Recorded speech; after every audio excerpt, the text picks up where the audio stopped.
Time now for your forewarned weather with Cedric Haynes. All right, let's get you out the door with your temperatures on this Monday morning. Yes, grab the sweatshirts and the jackets. It's definitely still a chilly start to the day. Not terribly cold, but definitely chilly out there. Temperatures in the low 30s up towards Cache Valley. We've got low 40s along the Wasatch Front. Low to mid 30s here as you get towards the Uintas, over towards the Wasatch Back. 40s over towards Castle Country with some 30s sprinkled in down through the West Desert. And even some upper 40s this morning in St. George. Now, as we look at the high-resolution infrared satellite picture, I want to show you this because you can see we've got this batch of clouds moving through with this weak disturbance coming out of Nevada. Now, notice the dark blue is where we have the thickest cloud cover. That's pushing now east of the I-15 corridor. And as I let this kind of run, you'll be able to see on the back edge here, we're already starting to see the clearing pushing into the western parts of the state. So these clouds will be with us for the first half of the day with more sunshine developing later today.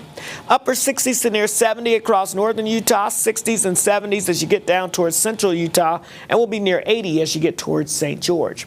What about the evening? If you're making evening plans, not looking bad at all across most of Utah with temperatures pretty much hanging out in the 50s out there for us with mostly clear skies. So enjoy that. If you want to maybe fire up the grill on the porch or do anything like that, should be pretty nice. We'll head down into the 30s and 40s for most of us as we head towards early on Tuesday morning. Of course, we know Tuesday, Election Day. So sometimes you have to stand outside, wait in those lines, whatever it may be. The weather will cooperate for us. So can't use that as an excuse. Temperatures starting off in the 40s, but we quickly get into the 50s and 60s by lunchtime, and we'll be topping out into the upper 60s by the afternoon hours with mostly clear skies. In fact, the overall forecast is looking great in your hometown with 62 expected in Logan, 70 degrees here along the Wasatch Front.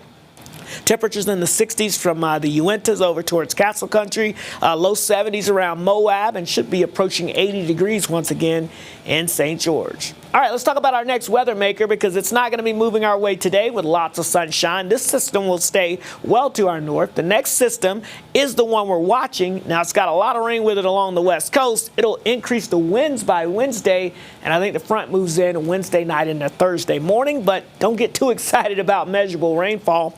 We're looking at maybe 1/10 of an inch or less. That's it on average, and that's primarily north of the I-80 corridor. Now, if you're wondering when we could see our next decent stormier pattern developing, it looks to be sometime around the middle of the month as we get a trough of low pressure that develops, bringing us wetter than average conditions. But that's, again, around the middle of the month. Between now and then, I've got lots of sunshine. Election Day looking great in St. George.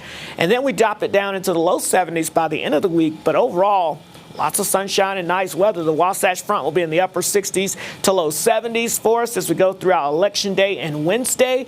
Then that weak front moves through Wednesday night with some isolated showers and 50s for the end of the week. Guys?